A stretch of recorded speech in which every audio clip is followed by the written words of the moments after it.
सात संविधान शुरू कर। भारताचे एक सार्वभौम समाजवादी धर्मनिरपेक्ष लोकशाही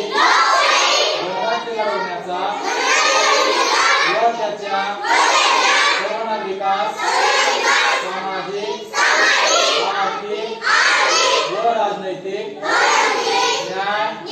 विचार विश्वास श्रद्धा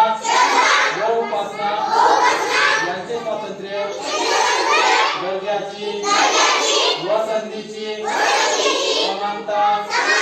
निश्चितपणे प्राप्त करून देण्याचा आणि त्या सर्वांमध्ये राष्ट्राची एकता आणि एकात्मता यांचे आश्वासन देणारी बंधुता प्रवर्धित करण्याचा संकल्पपूर्वक निर्धार करून आमच्या संविधान सभेत आज दिनांक 26 नोव्हेंबर 1949 रोजी याद्वारे हे संविधान अंगीकृत